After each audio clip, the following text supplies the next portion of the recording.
Hello friends, welcome to my channel. আজকে আমি আপনাদের সামনে একটা খুব সুন্দর ভিডিও নিয়ে এসেছি। সেটি হলো যে একটি এলএফপি ব্যাটারি প্যাক, অ্যাকচুয়ালি এটি 60 ভোল্টের একটি ব্যাটারি প্যাক, 42 অ্যাম্পিয়ারের। তো ওই ব্যাটারি প্যাকটি জল ঢুকে সম্পূর্ণভাবে নষ্ট হয়ে গেছে। এই যে তার সেপারেটারগুলো সম্পূর্ণভাবে জল ঢুকে নষ্ট হয়ে গেছে। এই যে আপনারা দেখতে পাচ্ছেন সেপারেটারের কী অবস্থা।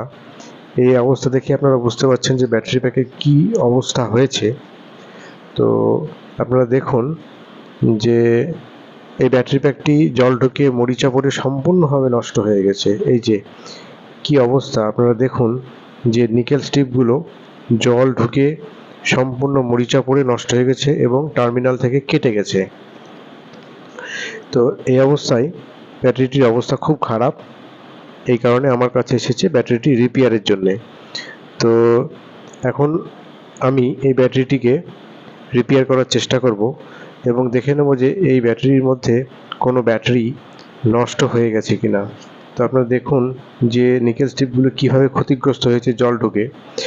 তো এর পরবর্তী অংশে আপনারা দেখতে পাচ্ছেন আমি দেখানোর চেষ্টা করছি যে ব্যাটারি প্যাকের প্রায় 90% নিকেল স্ট্রিপে মরিচা ধরে গেছে। এই মরিচা ধরা নিকেল স্ট্রিপগুলি কোনোভাবেই এই ব্যাটারি প্যাকের মধ্যে রাখা যাবে না। এগুলোকে সব বাদ দিয়ে নতুন নিকেল স্ট্রিপ দিতে হবে। তারপরে ব্যাটারিটিকে কি করতে হবে, নতুন যে ব্যাটারিগুলো খারাপ হয়ে গেছে সেই ব্যাটারিগুলো বাদ দিয়ে নতুন ব্যাটারি বসিয়ে আপনার ব্যালেন্স করতে হবে। ব্যালেন্স করার পরে আবার নতুন করে ব্যাটারি প্যাকটিকে বানাতে হবে। তো আপনারা প্রথম থেকে শেষ পর্যন্ত এই ভিডিওটি দেখতে থাকুন, আশা করি ভালো লাগবে। আর যদি ভালো লাগে তাহলে অবশ্যই আমার চ্যানেলটিকে আপনারা সাবস্ক্রাইব করবেন, শেয়ার করবেন এবং কমেন্ট লাইক করবেন, যাতে আমি আপনাদের সামনে নতুন নতুন ইন্টারেস্টিং ভিডিও নিয়ে আসতে পারি। তো দেখতে পাচ্ছেন যে নিকেল স্ট্রিপের কী অবস্থা। তো সাধারণত লিথিয়াম ব্যাটারির পক্ষে জল খুব খারাপ জিনিস, এই জন্যে জল ঢুকলেই ব্যাটারি প্যাক নষ্ট হয়ে যায়। তো এখন আমি এর নিকেল স্ট্রিপগুলোকে তুলে নিচ্ছি, যেগুলো মরিচা ধরে গেছে। যে দেখতে পাচ্ছেন প্লাসের সাহায্যে আমি নিকেল স্ট্রিপগুলোকে তুলে ফেলছি, যেহেতু এগুলো মরিচা ধরে নষ্ট হয়ে গেছে। তো এইগুলো এমনভাবে জল ঢুকে নষ্ট হয়েছে যে ব্যাটারিটিকে ক্ষতি করে দিয়েছে। তো এখন বর্তমানে আমাদেরকে কি করতে হবে, এই নিকেল স্ট্রিপগুলোকে বাদ দিতে হবে। তারপরে যে ব্যাটারি প্যাকের মধ্যে সিঙ্গেল ব্যাটারি রয়েছে সেই ব্যাটারিগুলোকে ভালো করে টেস্ট করে যেগুলো খারাপ হয়ে গেছে সেগুলোকে কি করতে হবে, বাদ দিয়ে নতুন ব্যাটারি দিয়ে ভোল্টেজ মেপে বা আয়ার টেস্টিং করার পরে ব্যাটারি প্যাকটিকে আবার নতুন করে রিঅ্যাসেম্বল করতে হবে। তো মাথায় রাখতে হবে যারা বা যে সকল কাস্টমাররা লিথিয়াম আয়ন বা এলএফপি ব্যাটারি প্যাক ব্যবহার করছেন তাদের যেন ব্যাটারি প্যাকের মধ্যে কোনো সময়ই জল প্রবেশ না করে। ঠিক উল্টো লেড অ্যাসিড ব্যাটারির ক্ষেত্রে কিন্তু জলের প্রয়োজন হয়, আর লিথিয়াম ব্যাটারির পক্ষে কোনোভাবেই জলের প্রয়োজন নেই, বা জল প্রবেশ করলে ব্যাটারি নষ্ট হয়ে যাবে। তো এই কথাগুলো বলার মধ্যে দিয়ে আমি আপনাদের সামনে এখন যে নিকেল স্ট্রিপগুলো মরিচা ধরেছে সেগুলোকে তুলে ফেলছি। কারণ হচ্ছে মরিচা ধরা নিকেল স্ট্রিপ কোনোভাবে লিথিয়াম ব্যাটারি প্যাকের মধ্যে রাখা যাবে না। রাখলে কি হবে, পরবর্তী ক্ষেত্রে ব্যাটারি নিকেল স্ট্রিপগুলি আবার মরিচা ধরে কেটে যাবে এবং ব্যাটারির পারফরমেন্স একবারই কমে যাবে, বা ব্যাটারিটি নষ্ট হয়ে যাওয়ার সম্ভাবনা অনেক বেশি থাকবে। তো আমি আবারও বলছি যে যদি ভিডিওটি ভালো লাগে অবশ্যই আমার চ্যানেলটিকে সাবস্ক্রাইব করবেন, শেয়ার করবেন এবং কমেন্ট করে জানাবেন যে আপনাদের এই ভিডিওটি ভালো লাগলো কি লাগলো না। তো এখন দেখুন যে নিকেল স্ট্রিপগুলো কিন্তু খুব সুন্দরভাবে লাগানো ছিল বা স্পটেড করা ছিল, যার জন্য উঠতে চাইছে না, কিন্তু উঠাতেই হবে। কারণ হচ্ছে নিকেল স্ট্রিপ নতুন করে বসাতে হবে আমাদেরকে, এবং যে ব্যাটারিগুলো ড্যামেজ হয়ে গেছে সেই ব্যাটারিগুলোকে বাদ দিয়ে নতুন সেল ওখানে ইনস্টল করতে হবে। নতুন সেল ইনস্টল করলেই হবে না, আমি বারবার বলছি সেল ইনস্টল করলেই হবে না, ওই সেলগুলোকে এই সেলগুলোর সঙ্গে ব্যালেন্স করতে হবে। তার জন্য ব্যালেন্সার ব্যবহার করতে হবে। ব্যালেন্সার ব্যবহার করে ব্যালেন্স করে ব্যাটারিটিকে রিঅ্যাসেম্বল করতে হবে। তো নিকেল স্ট্রিপগুলোকে বর্তমানে তুলতে খুব অসুবিধা হচ্ছে, আপনারা দেখতে পাচ্ছেন। এটা প্লাস দিয়ে তোলা হচ্ছে, কোনো মতেই হাত দিয়ে করা যাবে না, কারণ হাত কেটে যাবে, যেহেতু এটা নিকেল। তো নিকেল স্ট্রিপগুলো তোলা হলো। এবার দেখুন আমি কিছু নতুন ব্যাটারি প্যাক নিয়ে এসেছি। এটি HX ব্র্যান্ডের 6000 mAh 32,650 গ্রেডের সেল। এগুলো নতুন, কারণ হচ্ছে আমি ব্যাটারি প্যাকটি মেপে দেখেছি কিছু সেল নষ্ট হয়ে গেছে। সেই সেলগুলোকে বাদ দিয়ে বা রিপ্লেস করে এই সেলগুলোকে ওই ব্যাটারি প্যাকের মধ্যে বসাতে হবে। HX বর্তমানে ভালো সেল, এর IR রেটিংও ভালো এবং ক্যাপাসিটিও মোটামুটি ভালো। যেহেতু এটা LFP ব্যাটারি প্যাক, সেহেতু এতে আগুন লাগার সম্ভাবনা খুব কম। তার কারণ হচ্ছে NMC টাইপ বা লিথিয়াম ব্যাটারি প্যাকে ব্যাটারিতে আগুন লেগে যাওয়ার সম্ভাবনা বেশি থাকে, কিন্তু ওর কারেন্ট ডেন্সিটি বা লাইন ড্রর যে ডেন্সিটি খুব বেশি থাকে। LFPতে সেই পরিমাণে লাইন ড্র করার ক্ষমতা একটু কম থাকে, কিন্তু এতে আগুন লাগার সম্ভাবনা খুব কম। এই কারণেই বর্তমানে LFP ব্যাটারি প্যাককে পছন্দ করা হচ্ছে। কিন্তু এই LFP ব্যাটারি প্যাক NMCর তুলনায় একটু ভারী হয়, আর এর স্ট্যান্ডার্ড ভোল্টেজ 3.2 হয় এবং এর চার্জিং ভোল্টেজ 3.65, এর কাট অফ ভোল্টেজ 2.75 হয়। এগুলো এই সেলের বৈশিষ্ট্য। তো এই সেলগুলোকে এখন আমি ভোল্টেজ মেপে নিচ্ছি। মেপে নেওয়ার পরে আপনারা দেখতে পাচ্ছেন 3.4, 3.2 এরকম ভোল্টেজ শো করছে। এরপরে এইগুলোকে আমি ওই ব্যাটারি প্যাকের মধ্যে ইনস্টল করব। এখন দেখতে পাচ্ছেন আমি ওই ব্যাটারি প্যাকের মধ্যে ওই ব্যাটারিগুলোকে ইনস্টল করছি। ইনস্টল করার পরে এগুলোকে কি করা হবে না, তো এগুলোকে স্পট ওয়েল্ড করা হবে। যেহেতু লিথিয়াম আয়ন ব্যাটারি বা LFP ব্যাটারি প্যাক, সেই কারণে কোনোভাবেই এই ব্যাটারি প্যাকে সোল্ডারিং করা যাবে না। কারণ হচ্ছে সোল্ডারিং করলে কি হবে, সোল্ডারিং করলে ব্যাটারির ভিতরে যে লিকুইড বা কেমিক্যাল যে থাকে সেগুলো শুকিয়ে যাবে। সেই কারণের জন্য কোনোভাবেই এই ব্যাটারি প্যাককে আমরা সোল্ডারিং করতে পারি না। তো এখন বর্তমানে আমরা দেখতে পাচ্ছি যে আমি এখন বর্তমানে এর স্পট ওয়েল্ড করছি। স্পট ওয়েল্ডটা LFP বলুন, আপনারা NMC বলুন, সব ক্ষেত্রেই কিন্তু স্পট ওয়েল্ড অতি আবশ্যিক। কারণ স্পট ওয়েল্ড ছাড়া এই ব্যাটারি যদি কেউ সোল্ডারিং করতে যায়, তাহলে ব্যাটারির যে পারফরমেন্সটা থাকে সেটা অবশ্যই নষ্ট হয়ে যাবে। তো এখন এগুলোকে স্পট ওয়েল্ড করা হচ্ছে। স্পট ওয়েল্ড করার পরে এর সঙ্গে আমরা BMS লাগাবো। স্পট ওয়েল্ডের কাজ কিছুটা সম্পন্ন হয়েছে।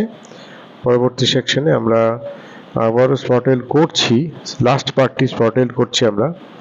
স্পট ওয়েল্ড করার পরে আমরা এর সঙ্গে যে BMS থাকে সেই BMSটি লাগাবো। তো স্পট ওয়েল্ডের কাজ প্রায় 90% শেষ হচ্ছে। এর পরবর্তী সেকশনে আমি আবারও একটু বলে নেব যে LFP ব্যাটারি প্যাকের লাইফ সাইকেল কিন্তু NMC থেকে অনেক বেশি। এই জন্যে আমরা আমাদের স্কুটি বা ই-রিক্সা বলেন, সেক্ষেত্রে আমরা LFP ব্যাটারি প্যাক বেশি ইউজ করতে পছন্দ করি। কারণ NMCর লাইফ সাইকেল একমাত্র ভালো সেলেই 2500 থেকে 3000, কিন্তু এছাড়াও যে সেলগুলো রয়েছে পৃথিবীতে সব সেলেরই 1500 মতো লাইফ সাইকেল আছে। কিন্তু LFPর ক্ষেত্রে লাইফ সাইকেল কিন্তু অনেক বেশি, প্রায় 2000-এর ওপরে, 2500। সেটা 25 ডিগ্রির আন্ডারে যদি চার্জ অ্যান্ড ডিসচার্জ করা হয়।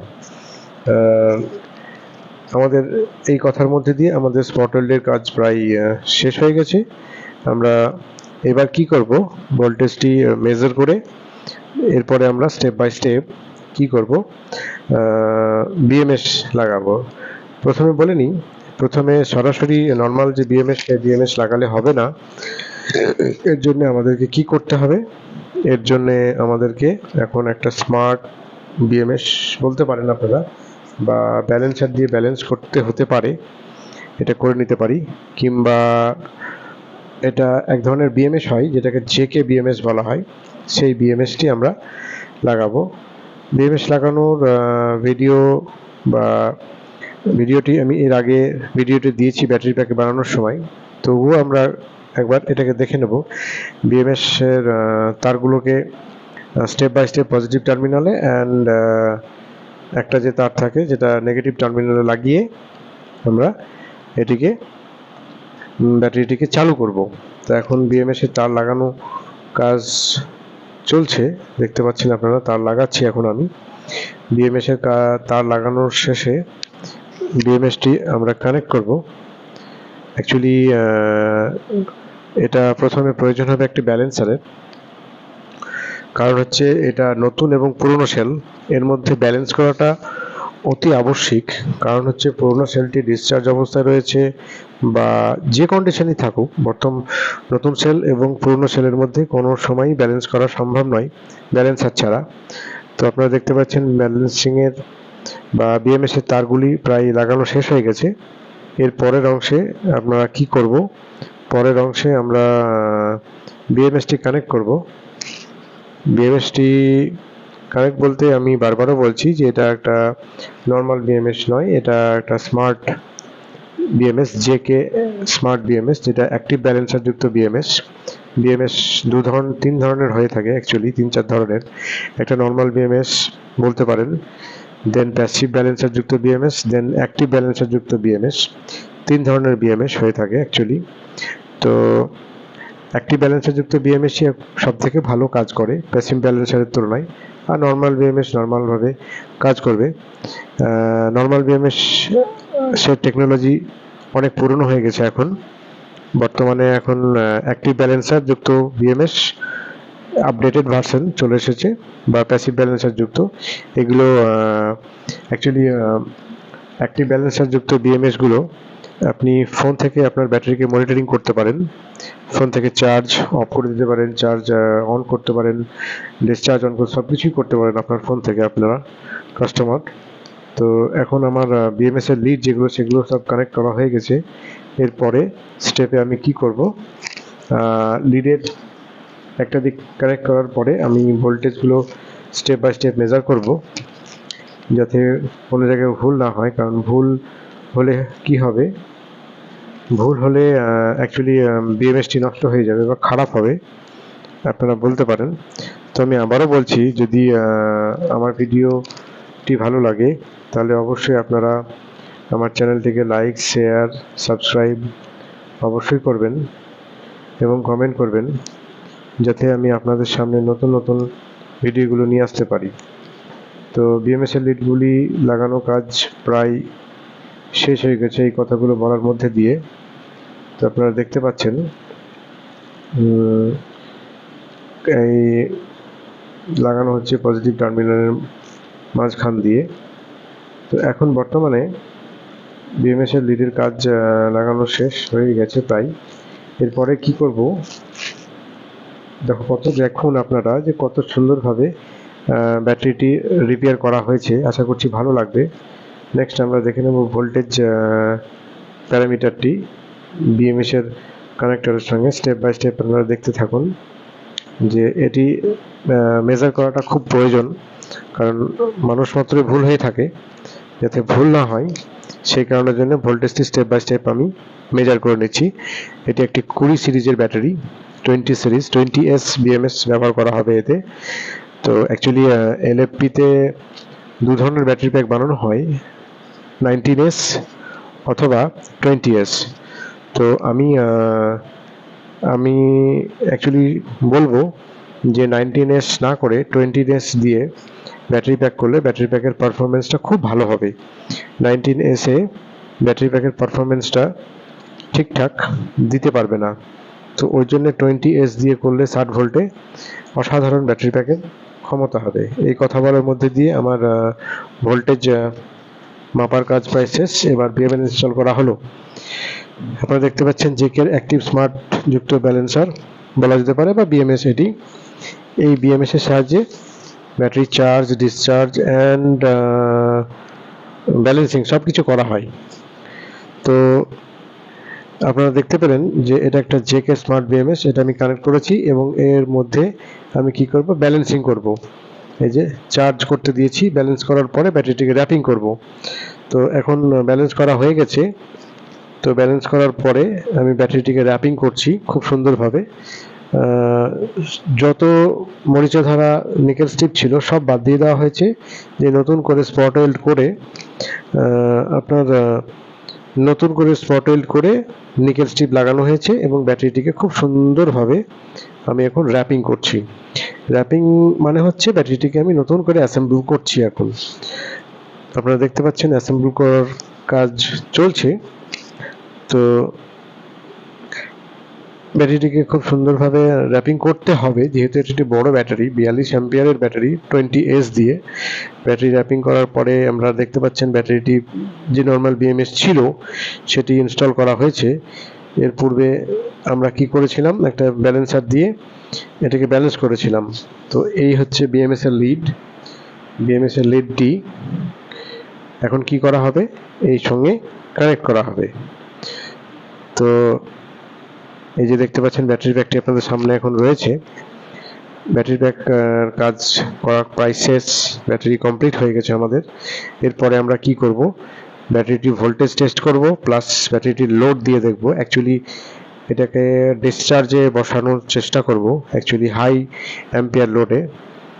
তো এটা ব্যাটারি টার্মিনাল, যে ব্যাটারিটি আমি রিপেয়ার করে তৈরি করলাম, যে ব্যাটারি টার্মিনাল। তো এই যে সেই ব্যাটারি প্যাকে কি করা হয়েছে, একটা হিটার দেওয়া হয়েছে। অ্যাকচুয়ালি হিটারটাকে ঠিকঠাক করে কেটে, ভোল্টেজ অনুযায়ী কেটে এটাকে একটা ডিসচার্জের মানে দেশি জুগাড় বলতে পারেন এটাকে করা হয়েছে। এবার আমরা দেখব ভোল্টেজ প্যারামিটার কত ভোল্টেজ ড্রপ করছে কিনা দেখব আমরা। তো আপনারা দেখতে পাচ্ছেন যে যেহেতু আমি এটাকে ডিসচার্জ মেশিন বলা যায় না, এটা জাস্ট একটা ডিভাইস আমি আপনারা বলতে পারেন। তো 63.9 ভোল্টেজ শো করছে, তার মানে ব্যাটারি প্যাকটি খুব সুন্দরভাবে তৈরি করা হয়েছে। প্যারামিটারটি চেঞ্জ করতে হবে, তার কারণ হচ্ছে উল্টো হয়েছিল। এবার আমরা ভোল্টেজটি দেখব, খুব সুন্দর হয়েছে। যদি আমার ভিডিওটি আপনাদের ভালো লেগে থাকে তাহলে অবশ্যই আমার চ্যানেলটিকে আপনারা সাবস্ক্রাইব, শেয়ার, কমেন্ট অবশ্যই করবেন। ভিডিওটিতে প্রথম থেকে শেষ পর্যন্ত থাকার জন্য অশেষ ধন্যবাদ আপনাদের।